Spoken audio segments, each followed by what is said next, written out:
Cerita cinta, ternyata istriku CEO. Bab 45, Malam Pertama Viola. Jangan lupa, sambil diklik tombol like-nya bosku. Namun tiba-tiba hujan turun dengan deras, mengagetkan Viola yang lupa mengunci jendela kamar, hingga jendela itu terhempas oleh angin. Ups, Viola menghentikan Aldi dalam pergerakannya. Aldi ikut menoleh pada suara jendela yang mengganggu itu, ia tertawa kecil. Aku tutup sebentar ya, ujar Viola yang langsung berjalan ke arah jendela. Wanita ini mengunci jendela dengan segera, apalagi saat angin dingin hujan menyergap dirinya.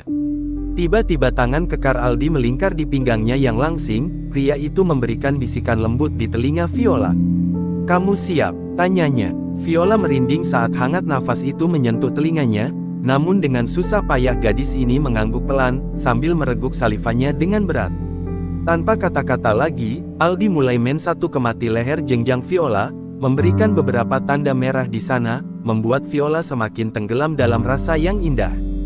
Menginginkan lagi dan lagi, Aldi mulai menurunkan pakaian Viola sedikit demi sedikit, dan kini memperlihatkan seluruh kulitnya tanpa sehelai benang.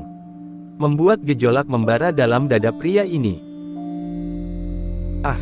Suara Des4Han pelan keluar dari bibir Viola, membuat Aldi semakin bersemangat. Menyusuri setiap inci kulit Viola dengan C1 umannya yang lembut, memberikan kecupan-kecupan hangat yang membuat tubuh gadis ini semakin mengejan. Apalagi ketika suaminya ini main satu ke mati dua bola kembar miliknya, rasa-rasanya membuat Viola terhanyut semakin jauh. Hingga akhirnya keinginan junior Aldi akan segera tersalurkan, saat ia sudah siap menerobos selal 4 put keper 4 wanan milik Viola. Ah, aku takut, Bang, ucap Viola saat merasakan sesuatu yang mendesak. Aku akan pelan-pelan, sahutnya lembut, sambil memberikan C1 uman hangat di bib 1R istrinya. Perlahan-lahan karena masih sangat sulit, akhirnya keinginan itu berhasil menerobos pertahanan Viola, yang selama ini ia jaga baik-baik.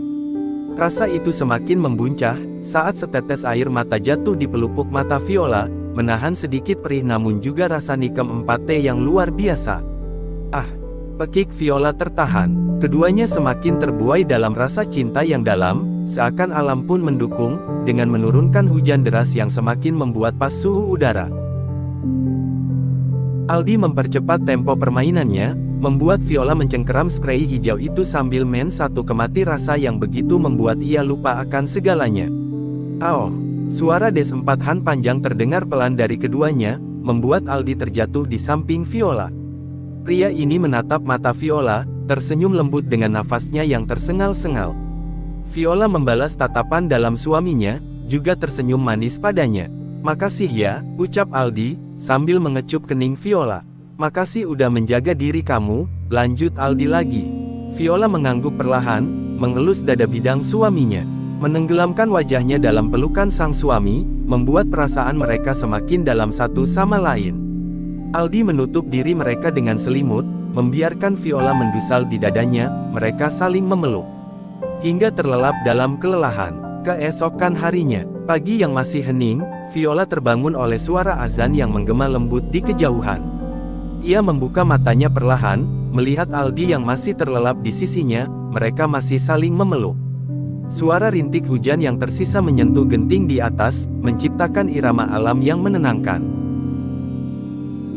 Viola memejamkan mata sejenak, merasakan hangatnya pelukan Aldi dan aroma tanah yang basah oleh hujan. Kemudian wanita ini menghela nafasnya pelan, dan mengecupkan sebuah ciuman mesra di bibir suaminya. Kamu udah bangun? Tiba-tiba Aldi bersuara, membuat Viola terkejut. Loh, kamu rupanya udah bangun juga, Bang? Tanya Viola yang membuat mata Aldi perlahan terbuka. Pria ini tersenyum, saat Viola sudah duduk di sampingnya. Iya, aku udah bangun dari tadi sebenarnya. Terus kenapa masih pura-pura tidur? Tanya Viola lagi. Kasian sama kamu, masih lelap banget. Jadi aku takut kamu kebangun kalau aku gerak, jawab Aldi. Viola terkekeh kecil, menyadari bahwa pria ini begitu perhatian padanya. Ish, kamu segitunya banget. Ya udah aku mandi dulu ya. Aldi hanya mengangguk, tapi Viola meringis saat berdiri. Merasakan perih di bawah sana. Kamu kenapa? Tanya Aldi. Wanita ini tertawa malu-malu. Perih, sedikit sih, jawabnya. Aldi mendesah pelan, dan membantu Viola untuk bangun. Duh, maaf ya, apa aku terlalu berlebihan semalam? Pakai dibahas lagi. Malu ah, Bang, rengek Viola yang melanjutkan langkahnya pergi dari sana. Aldi tersenyum lembut melihat tingkah istrinya, menggemaskan baginya saat wajah Viola sedang bersemu merah. Namun dalam detik berikutnya, pandangan Aldi teralih pada sprei tempat mereka bermesraan semalam. Ada bercak dar 4H di sana, membuat pria ini semakin merasa puas. Memang dirinya lah yang pertama kali berhasil menyentuh Viola, terlihat dari tanda keperawanan yang Viola tinggalkan. Beruntungnya aku, gumam Aldi sendiri. Aku janji, Vio, aku enggak akan melakukan kesalahan yang sama lagi, seperti yang udah pernah aku lakukan sama Yani. Aku enggak akan ninggalin kamu, aku akan memperbaiki dosa-dosaku sama anak-anak.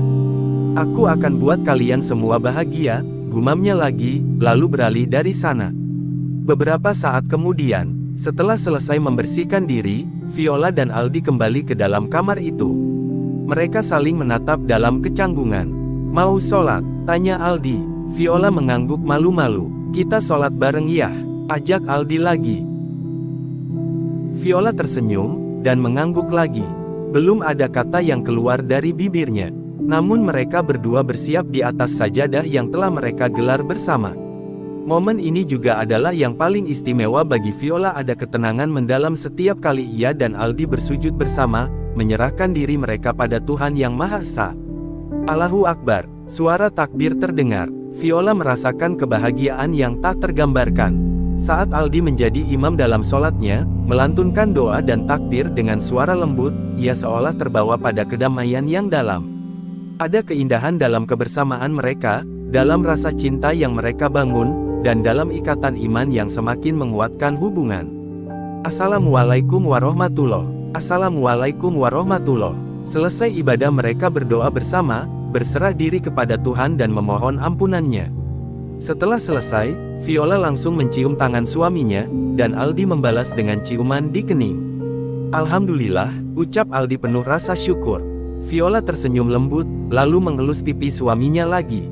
Aku suka banget kalau kamu lagi kayak gini, Bang, ungkap Viola. Oh ya, kenapa? Ya, kayak tukang cilok idola aku waktu masih kecil, celetuk Viola membuat Aldi mengerling malas. Ish, kalau muji jangan setengah-setengah dong. Masa tukang cilok, gerutu Aldi sambil membereskan alat ibadahnya. Viola terkekeh karena berhasil meledek suaminya. Jangan ngambek dong, Bang. Aku kan cuma bicara fakta, dulu tuh di depan sekolah SD aku, ada tukang cilok yang ganteng banget, aku sama teman-teman suka ngeledekin dia. Aldi menggaris bawahi satu kata. Ganteng. Jadi, maksud kamu aku ganteng dong? Viola langsung salah tingkah, terkejut kalau ia salah bicara. Gimana ya? Udah ngaku aja deh. Ledek Aldi lagi. Udah aku mau masak dulu. Viola langsung salah tingkah, lebih baik ia pergi ke dapur untuk menyiapkan makanan. Saat sinar matahari pagi mulai terlihat, menembus lembut melalui pintu belakang dapur yang terbuka, cahaya keemasan memenuhi ruangan, menciptakan suasana hangat dan menyenangkan. Viola sibuk di dapur, senyum tipis menghiasi wajahnya sementara ia mengaduk masakan yang hampir matang. Aroma rempah-rempah dan bahan segar yang ia masak menyeruak, memenuhi udara dan menggugah selera. Wow, wangi banget. Masak apa, sayang? Tanya Aldi mendekat. Viola mengerutkan kening. Sayang, udah mulai nakal ya kamu. Aldi memeluk Viola dari belakang, membuat wanita ini menggeleng. Ish, manja banget. Mana jagoan yang aku lihat waktu itu? Kenapa jadi kayak kucing bayi gini sih? Aldi tertawa ringan, sambil melingkarkan tangannya di pinggang istrinya. Aku seneng jadi kucing bayinya kamu, ucapnya dengan suara manja. Ih, apaan sih kamu? Suaranya lebay banget deh. Udah lepasin deh, nanti ada yang lihat. Pintu belakangnya kebuka tuh. Omel Viola. Loh, biarin mereka lihat. Kan kita udah sah, sahut Aldi lagi. Viola menikmati setiap momennya itu, memasak dengan penuh cinta dan hati yang bahagia. Apalagi kehadiran Aldi yang manja padanya, justru membuat Viola merasa hidupnya semakin sempurna. Udah, kita makan dulu yuk. Ajak Viola lagi, Aldi melepaskan pelukannya. Mana sini aku bantu bawa. ucap Aldi meraih mangkuk berisi sayur dari tangan Viola. Hati-hati ya, Bang. Ini sih kecil, gini doang, sahut Aldi remeh. Sampai kuah panas itu menyentuh tangannya, membuat pria ini terperanjat. Pau, pekiknya. Viola gegas mendekat. Tuh kan, sok banget sih. Udah aku bilang ini panas tahu. Viola memeriksa tangan Aldi, tapi sepertinya hanya merah sedikit. Ia tanpa ragu menghisap bagian tangan itu, membuat Aldi tersenyum kecil. Masih sakit? Tanya Viola. Aldi menggeleng pelan. Enggak, masih. Ralatnya. Kamu pura-pura iya. Pukas Viola kesal. Aldi menarik pinggang Viola, hingga tidak ada lagi jarak di antara mereka. Miau, ucap Aldi seperti kucing, sambil mengedipkan mata. Ia lalu mendekatkan wajahnya, namun Viola gegas mencubit perut suaminya itu. Pau, sakit atuh, sayang, ucap Aldi sambil mengelus perutnya, pelukan mereka juga terlepas. Makanya jangan ngeledek aku terus, udah ayo makan. Ajak Viola yang langsung duduk di kursi makan. Iya, Bu Bos, beneran galak ya kamu, cibir Aldi, tapi hanya membuat wanita itu terkekeh. Mereka duduk berhadapan di meja makan, akhirnya menikmati sarapan hangat yang Viola siapkan dengan penuh kasih. Aldi mengambil suapan pertama, lalu tersenyum puas sambil mengangguk pelan. Wow, ini enak iho, pujinya dengan senyum. Lebay banget reaksi kamu. Bukannya udah sering ya makan masakan aku. Viola tersipu senang, merasa usahanya di dapur terbayar. Semua wanita pasti akan senang jika masakannya dipuji oleh sang suami. Iya, tapi yang ini serasa spesial banget gitu.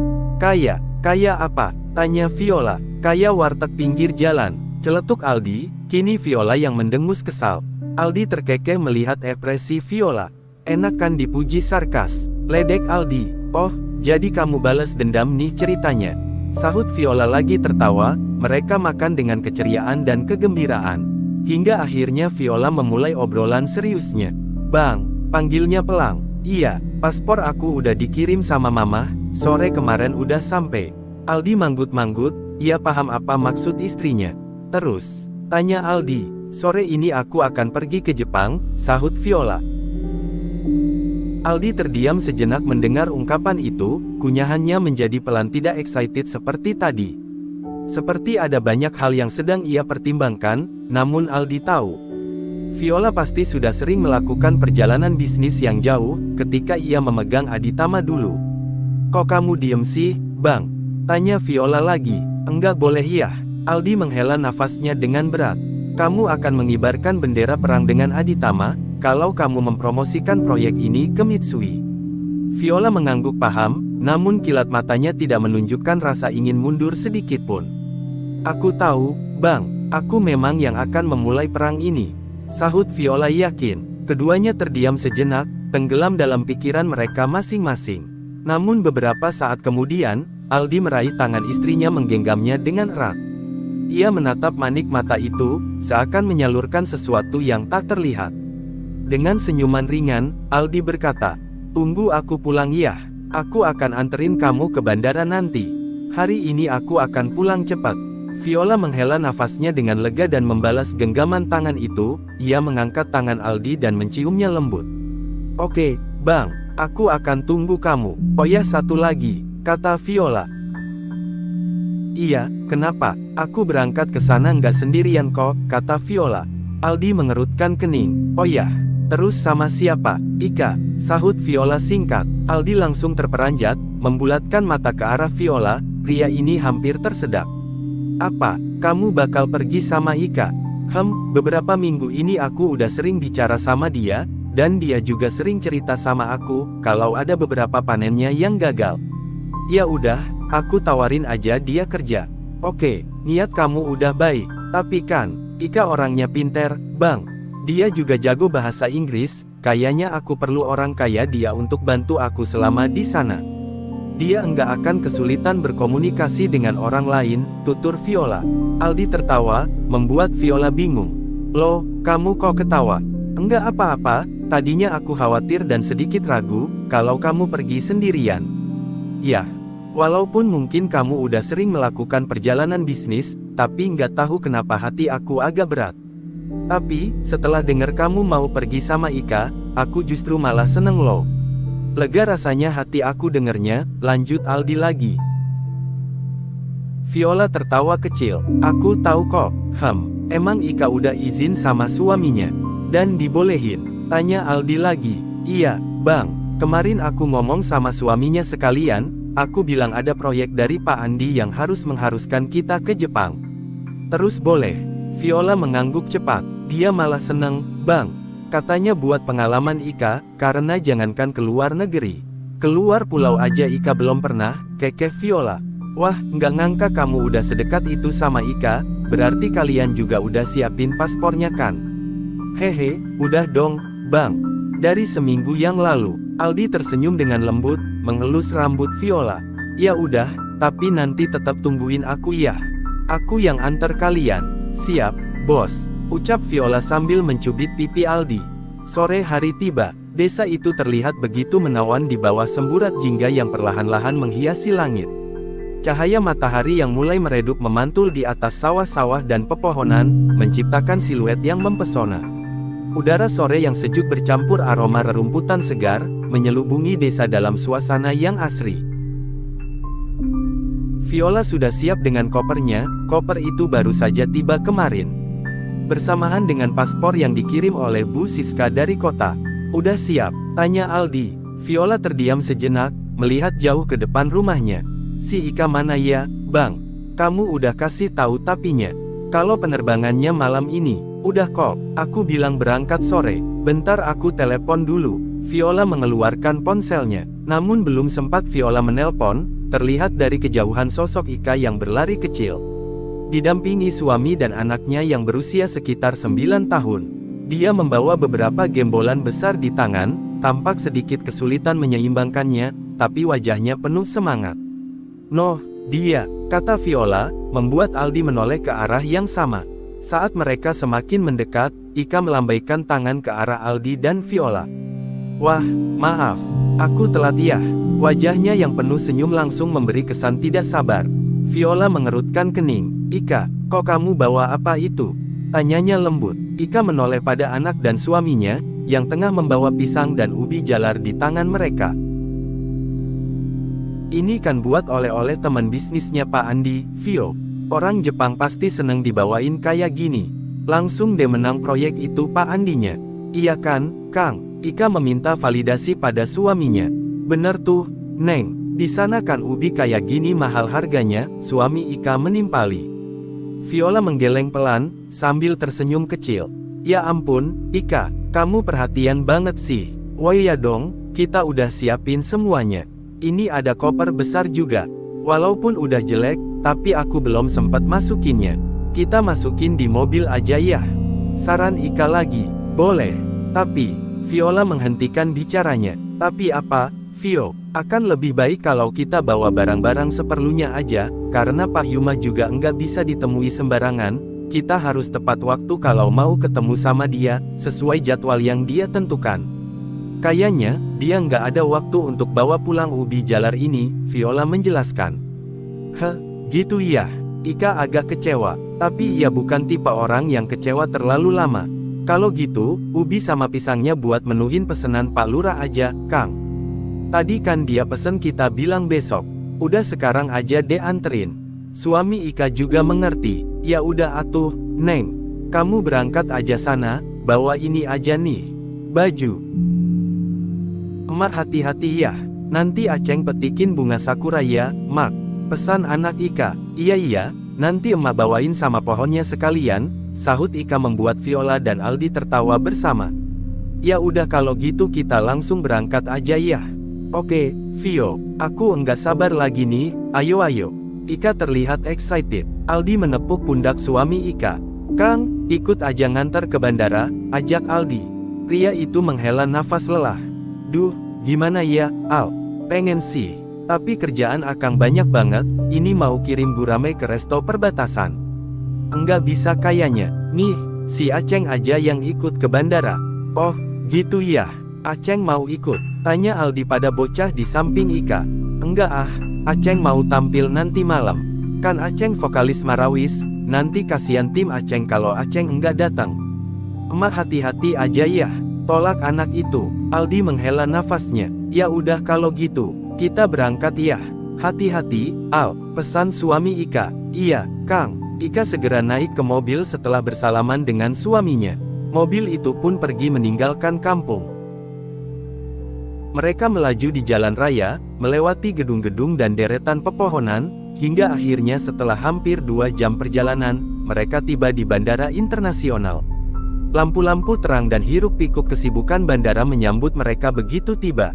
Viola menatap keluar jendela, merasakan semangat yang harus ia kobarkan selalu.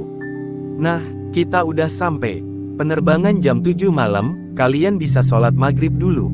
Saran Aldi. Iya, Bang. Akhirnya mereka turun dari mobil, melakukan check-in dan menunggu jadwal penerbangan tiba. Hingga akhirnya ini waktunya penerbangan, Viola kembali menggenggam tangan Aldi dan menatapnya erat.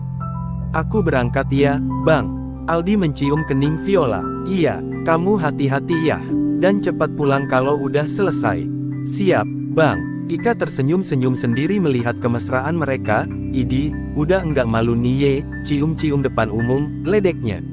Mereka terkekeh bersama, mencubit pipi Ika kanan dan kiri bersamaan. Oh, sakit ih. Kompak banget nyakitin aku, protes Ika kesal. Tapi kemudian wanita ini terkekeh lagi. Tapi, seneng deh aku ngelihat kalian kayak gini. Udah-udah jangan dibahas deh. Ayo kita ke sana, sebelum ditinggal sama peswatnya, ajak Viola menarik tangan Ika. Iya, Kang Aldi, kita berangkat ya. Seru Ika sambil melambai kecil. Iya, Ika, hati-hati, balas Aldi. Viola duduk di kursi dekat jendela, sementara suara mesin pesawat berangsur-angsur menggelegar ketika pesawat mulai tinggal landas. Ia menatap keluar, melihat kota di bawah yang semakin mengecil hingga hanya terlihat sebagai lautan lampu di kegelapan malam. Di sebelah mereka, seorang pramugari menyapa dengan ramah, menawarkan minuman dan makanan untuk menemaninya sepanjang penerbangan. Kalau kamu mau bilang aja, Ika, saran Viola. Maulah, ditolak mah mubajir kali, jawab Ika tanpa ragu, membuat Viola tertawa kecil. Setelah beberapa jam, kapten pesawat mengumumkan bahwa mereka akan segera mendarat di Tokyo. Siap-siap, Ika, kita mau mendarat. Oke, Vio. Mereka mengenakan sabuk pengamannya dan melihat keluar jendela lagi, menyaksikan kota Tokyo yang tampak seperti hamparan permata dengan lampu-lampu cemerlang berkilauan di bawah sana. Pesawat perlahan mendarat dengan mulus, roda-roda menyentuh landasan, dan setelah beberapa saat, akhirnya Viola tiba di Jepang. Alhamdulillah, mendarat dengan sempurna, ucap Ika di sebelahnya. Viola tersenyum senang. Ia mengepalkan tangan, berjanji sebaik mungkin untuk memenangkan tender ini, yang pasti akan membuat guncangan pada Aditama. Bersambung.